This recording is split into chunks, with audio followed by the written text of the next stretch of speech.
Well, here we are back again, ready to do a cast on sack. Now this is a beautifully made cast on bonnet by one of our customers, and at the bottom is the major difference. We have a mock rib hem at the bottom of ours, but we have the same Picot hem top. We just don't have as many rows in it because our objective in our Colorado cranker over here, our cast on sack, is to have both the I-cord and the cast on sack be able to do within 100 yards. So what do we have here at the top? We've got 30 rows for the Picot hem, 15 on the front side, 15 on the back side, with the little loopies ready to be made in between. That's the Picot part. And then we do the hem on the inside, hang the hem.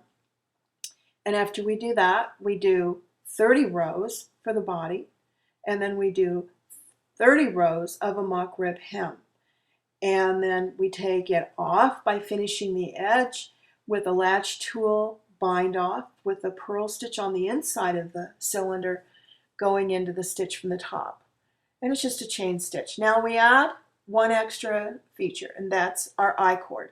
And the I-cord has a nice end on it so that it doesn't unravel. And then we thread it through the folded over hemmed mock rib. And that's so that we can tie it and kind of create a gathers. And the objective of the tie is so that we can stick in our soft weights, have the sack hold the soft weights, be sort of a sack for the soft weight.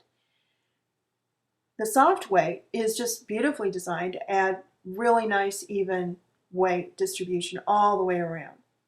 When we're done, and rather than pull it out from the top, we pull it out from the bottom. And that sometimes saves us a lot of frustrations.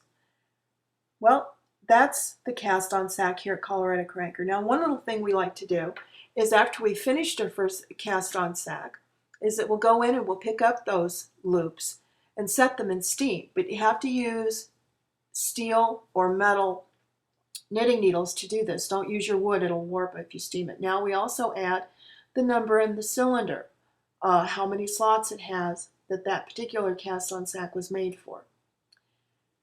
So the objective here is, our first step is to make the I-cord so we can do our ties. You can do your ties with a bow tie, or you can do your ties with a slip knot. It doesn't really matter. You can actually even use good strong ties to even hang some weights down below if you choose to do so instead of just using your soft weights.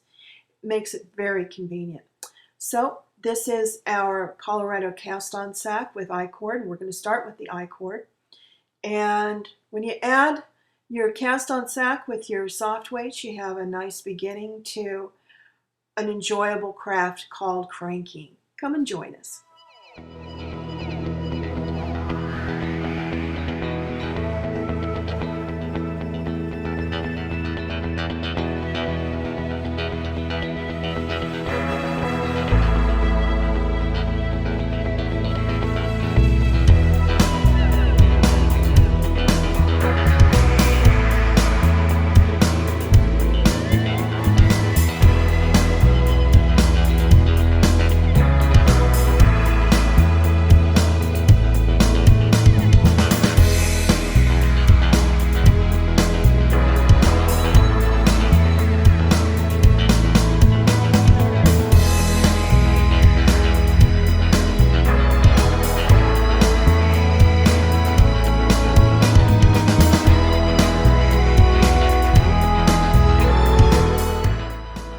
Going to go very loosely here on this very first round. That's because we're going to be picking it up later in the hem portion, so we want to have those stitches easy to pick up. We're doing 15 rounds for this first half of the hem.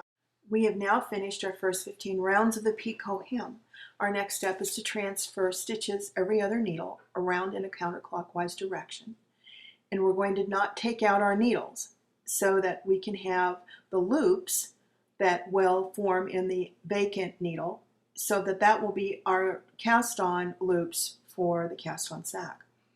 Okay, so our first step is going to go to the target needle, and we're going to take the target needle and we're going to transfer it over to its neighbor and just move it off. When we push the needle out, lift the stitch up and over to the neighbor next to it, leaving the needle in. And we'll go to the next one. And if you go to the same direction, it'll make it much easier for you. You just go to the neighbor that's next. The stitch you set on it, you move to the next needle, and then that needle is the stitch you pick up. You put it to its neighbor.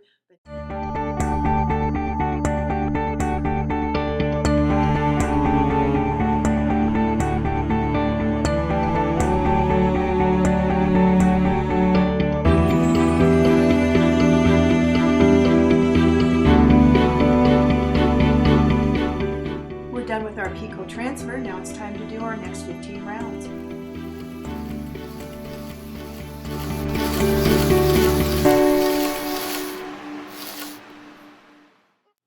We're going to take out our weight. So this is where the tie at the bottom of our cast on sack comes in handy, just to lift that out of there, turn it around just a little bit so we can lift up our hem, and we can see where our first row is, which is outlined by that last row of cast on yarn. They're white. And this points out the importance of a good contrast between your cast on and your yarn. We're going to be picking up right here at the very beginning of where we started our cast on sack yarn, and we want that very, very first stitch. So we need to look for that right above there, which was the first stitch over. We want to set that on the needle just like that, and move our end around to lock it in. We'll pull that in to the hem later.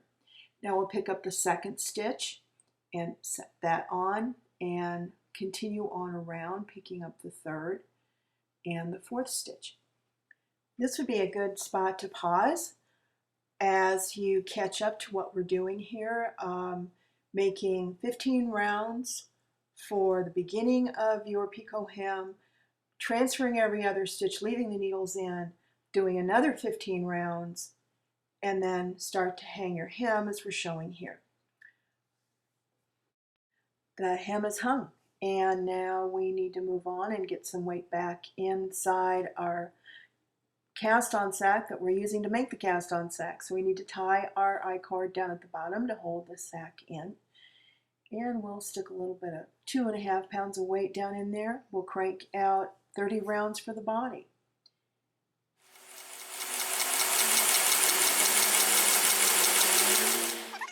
Okay, the body's done, and now we do our transfer stitches over to do the mock rib, taking our needles out. Now's a good time to do a check. Let's go through it. We've done our Picot hem. We've done 30 rounds for the body. Now we're working on our mock rib hem, and we need to transfer our stitches over and then take out the empty needles. Now we're going to mark the target needle. The target needle is one of your heel or toe marks so that you can find it again. And then that way, as it travels down and out of sight, we can find that same stitch and put it right back there on that needle again. Now, if you look carefully, you'll kind of see that it's a little hard to crank this. So the rule is, and I forgot it this time, is the last row you crank before you start doing your transfers, do loosen up on your stitch size on that one. Make that stitch bigger. And leave it there for this next crank around. When the two stitches are together, that one needs to be a larger stitch as well. Then go back to your previous stitch. You don't want to make your mock rib any looser than what it is. You're only going to have half the needle, so it's going to be loose anyway. If you forget, it's no big deal. It's just a cast on sack, but that's just a recommendation. And so when you do these two rows less tight, larger stitches, you make getting around them much easier on your machine and on your arm.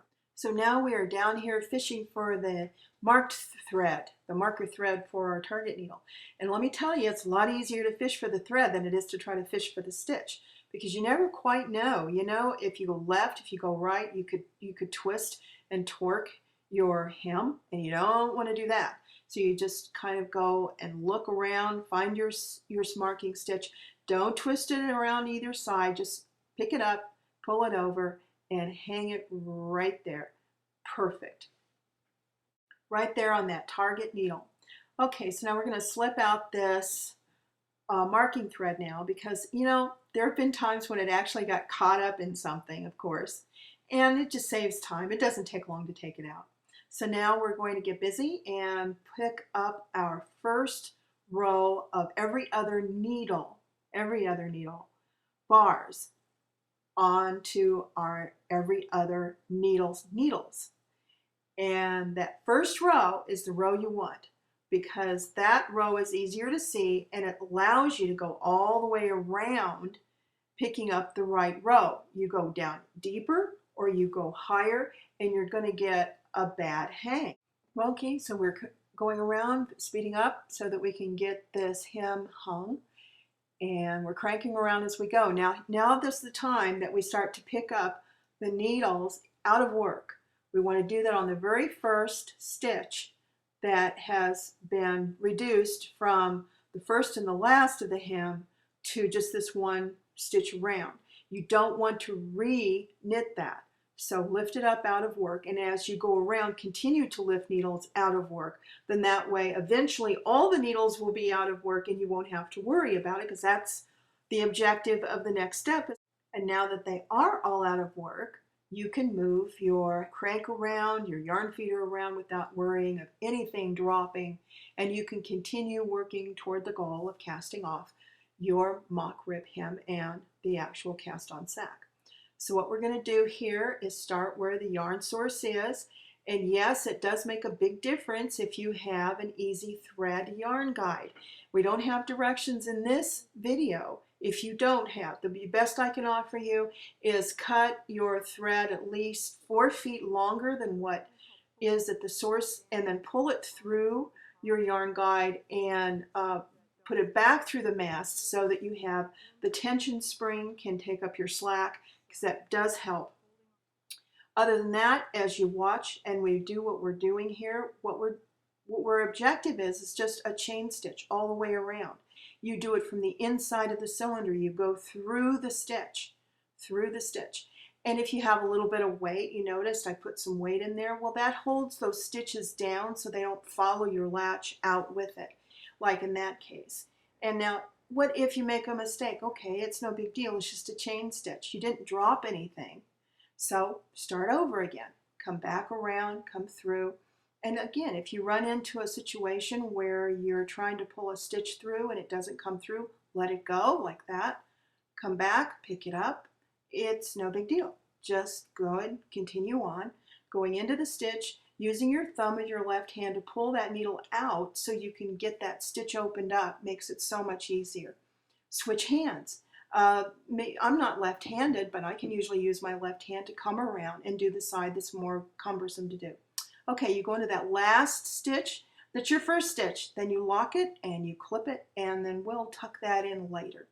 So now you've got your cast off done, and we're going to close the latches. That's probably the only time you'll ever hear me say that. Close the latches, because what you don't want is to have those hooks get caught up in your cast off or your bind off. Doesn't matter what kind it is. It just takes an inordinate amount of time to get it unstuck.